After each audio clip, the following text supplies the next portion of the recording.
मैं हूं किरण रावत और आप देख रहे हैं समाचार फॉर यू। एक नजर आज की हेडलाइंस पर।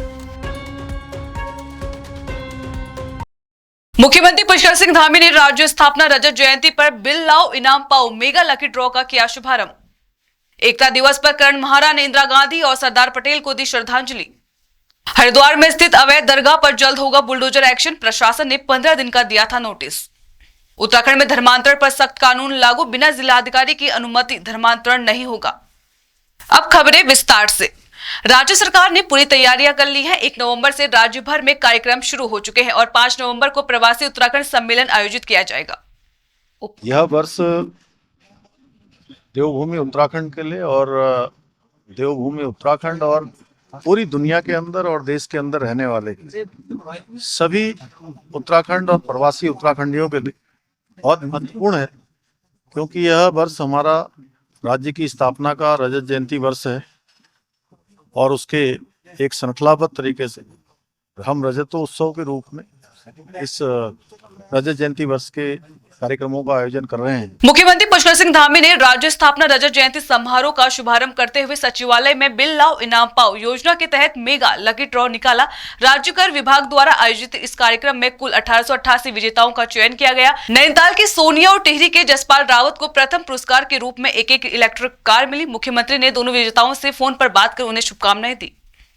कांग्रेस प्रदेश अध्यक्ष कर्ण महारा ने एकता दिवस पर पूर्व प्रधानमंत्री इंदिरा गांधी और लौह पुरुष सरदार वल्लभ भाई पटेल को श्रद्धांजलि दी। उन्होंने कहा कि दोनों नेताओं के विचार आज भी एकता और साहस की प्रेरणा देते हैं। देखिए, मैं तो उनके जीवन को जो पढ़ लेगा या समझ लेगा, उसी से सारे संदेश सामने आ जाते हैं। इंदिरा जी ने बहुत सारे ऐसे काम किए जो राष्ट्रहित में थे और जिनको हमेशा याद रखा जाएगा। जिसका पिता 10 साल की जेल गया हो और माँ तपेदिक की बीमारी से ग्रसित हो, और ऐसे महामानव के साथ रह के उन्होंने अपना अध्ययन किया। रविन्द्रनाथ टैगोर जी ने उनको अपने पास रखकर उनकी शिक्षा दीक्षा की व्यवस्था देखी। उसके बाद सरदार पटेल जी का तो क्या कहना, 556 रियासतों के इस देश को एक सूत्र में बांधने का काम सरदार पटेल ने लिया। ऐसी ताकतों के खिलाफ वो हमेशा लड़े जो राष्ट्र को विघटन की ओर ले जा रहे हो, नफरत की ओर ले जा रहे हो, उनका वो विरोध करते रहे। ऐसे सरदार पटेल थे। और हमारे उत्तराखंड में इस समय जो टिहरी है, ये भी आजादी के बाद काफी समय के बाद भारत में सम्मिलित हुआ। तो ऐसे अनेकों काम सरदार पटेल के हैं जिसने देश को एकता के उसमें पिरोया और अखंड भारत का निर्माण किया। सिंचाई विभाग की जमीन पर बनी अवैध दरगाह को प्रशासन ने 15 दिन का नोटिस दिया था, जिसकी समय सीमा आज 31 अक्टूबर को पूरी हो गई है। नोटिस में कहा गया था कि दरगाह स्वयं हटाए, नहीं तो प्रशासन द्वारा बुलडोजर से हटाया जाएगा।